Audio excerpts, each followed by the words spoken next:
Hello, agents, and welcome to Module 10. I promised you we would heat it up, and that's exactly what we're going to do. This is Never Say Never. Let me pull up my slides and we'll dive right in. This is Training in the Art of Connection, Module 10, Lesson 1. The purpose of this module is to teach students the importance of developing sexuality and sensuality, as well as the intricacies of desire and how to fan the flames of their relationship, turn up the heat, and keep things hot for decades. This is Module 10, Never Say Never Again. Our mission agenda for this week is fanning the flames of desire. We're going to start by talking about your sexual identity, then we'll get into all things desire, and finally, developing your sensuality. I want to stop right here and tell you a story about what happened to me about 12 years ago after I had had my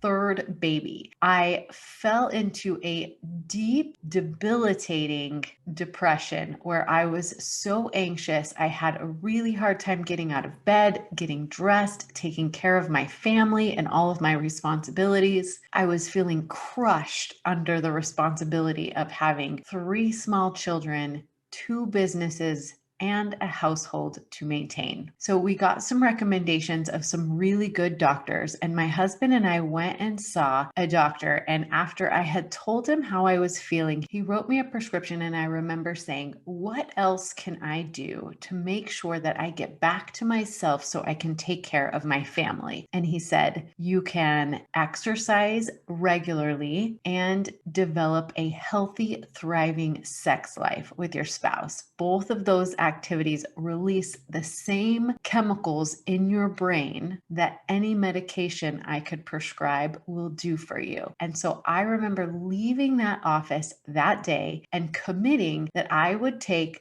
developing our sex life as a top priority. And that's what I've done over the last 12 years. And it's been amazing for my physical, emotional, mental health. And I've seen it work for so many others. So just for fun, I researched these are 15 science-backed benefits of cultivating a healthy, thriving sex life. So it increases longevity, meaning we live longer. It increases job satisfaction. It preserves marriages. That's why we're here, right? It helps ward off the cold and flu. It improves self-esteem, reduces stress, counts as a workout. It relieves headaches, improves sleep. In women, it's been known to improve memory, reduces the symptoms of depression, regulates periods, lowers the risk of preeclampsia, lowers blood pressure, and in men specifically, it's been known to decrease the risk of cardiovascular disease. So as you can see, I'm pretty passionate about developing a healthy, thriving sex life. The bottom line is that great sex is not rocket science. It's very doable, but you have to be able to talk about it and you have to make it a priority in your relationship.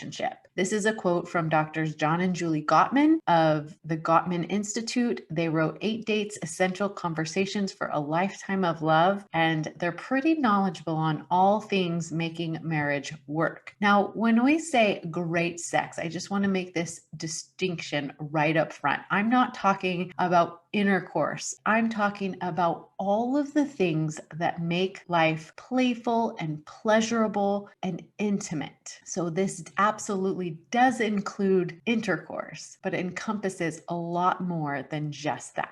So I want to teach you my 5-step framework for developing your sexual identity. Number 1, we have to know where we're starting from. We have to know where we want to go. We've got to establish our why, decide to prioritize, and show compassion for yourself. Let's dig into these. So number 1, knowing where you're starting from. In the story I just told you, I was extremely postpartum, meaning my body was out of shape, my hormones were out of whack. Emotionally, I was all over the map, which are all important things to remember when we're talking about how we're going to develop our sexuality. I also want to point out that your sexuality is a very important part of you as a whole human. I think many of us grew up thinking that our sexuality was outside of ourselves, somehow like a scary monster that we needed to be careful of, or fire that could burn us if we got too close. Especially if you grew up in any kind of purity culture, sexuality was taught as something outside of you, but in reality, it's part of your wholeness and a very crucial part of your wholeness. Just like your spirituality, your mental, emotional, social, and physical parts of yourself, your sexuality needs to be developed just like any other part of yourself. So included underneath this video is a healthy sexual self-assessment, which will ask you questions about how you feel about sex. What did you learn about sex growing up? How do you feel about your own body physically? How do you feel about your partner's body? Those types of questions. So I want you to take some time and really think about your ideas about sex and where they came from, as well as taking into consideration, like I said, your stage of life, commitments that you have, physical, mental, emotional limitations you have around sex, you and your spouse's schedules, your level of experience with sex, your comfort level, and your preferences.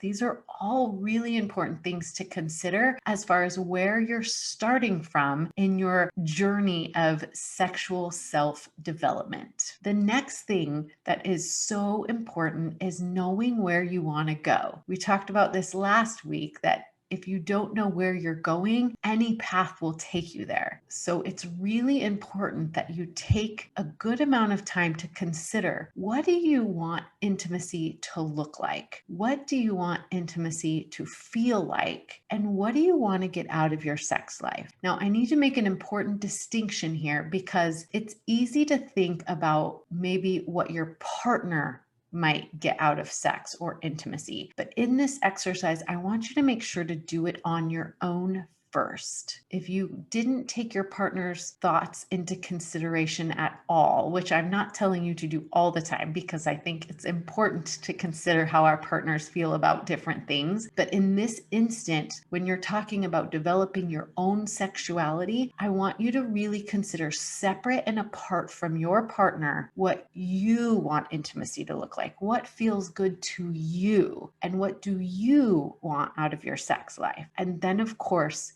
you'll put those two together using all of the tools that we've been talking about in this program, your conflict resolution skills, your ability to create a safe environment for each other to learn and grow, right? Those things are really important, but you've got to know how you feel about your own sexuality before you can start putting that together with your partners. So that's number 2. Number 3 is to find and establish your why. Success follows when you define what inspires you, motivates you, and fires you up. So what's your why? Why is it important to you to cultivate a healthy, thriving sex life? I told you a little bit of my story because I wanted to show up and be the best parent, business owner, friend, human, and I couldn't do those things unless I felt fulfilled personally in my marriage and in our sexual relationship. So really becoming whole as a human and showing up fulfilled is the best way I know to reach my full potential.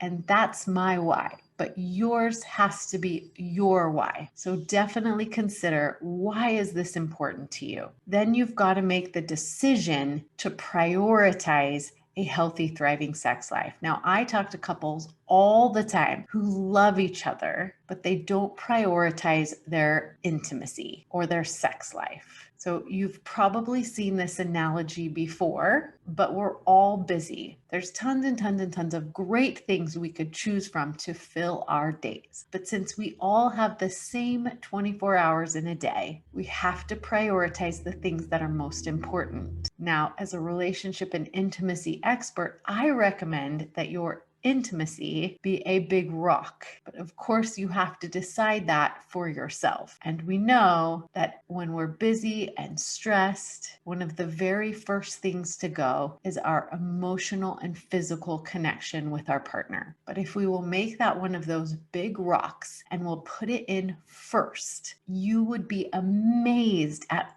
all the other things that fit in that jar. I know for me, as I've learned and grown and developed my own sexuality and my intimate relationship with my partner, that prioritizing that allows me to show up as a better parent, as a better business owner, as a better friend, and an all around better human. It's part of my why. It's also why I prioritize a healthy, thriving sex life.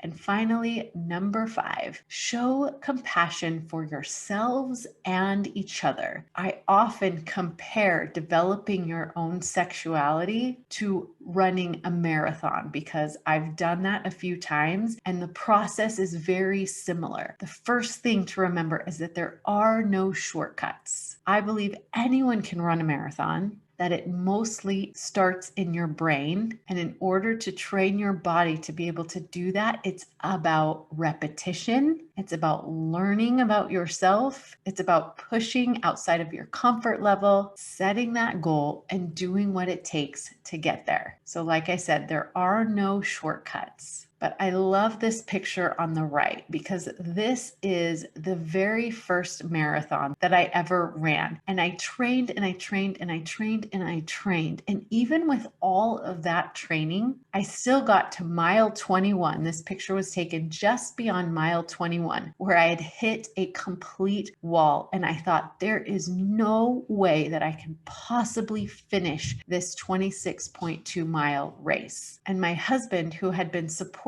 me at different mile markers along the trail, saw that I was struggling, saw that there was no way I felt like I could finish. And he jumped on the trail. Notice he doesn't have a number. He wasn't running the race, but he finished the last 5 miles with his hand on the small of my back, whispering encouragement to me, making me laugh. And that's the way I finished my first marathon. So remember, Rome wasn't built in a day. You're not going to wake up tomorrow and be able to run a marathon. And even after training and training and training, you'll still hit a wall. The same goes for your own sexual identity and development. There's going to be roadblocks. There's going to be challenges. The beautiful thing about the committed relationship that you're in right now is that you get to do it together. So be sure you're showing compassion for yourself and each other. So that's all I have for you in this lesson, but be sure that you print out the healthy sexual self-assessment worksheet located below this video so that you can get a good idea of where you're starting from and then think about where you want to go, establish your why, decide to prioritize intimacy and a healthy, thriving sex life, and then show compassion for yourself and each other. And when you're ready, I'll see you in the next lesson when we talk all things desire. I'll see you then.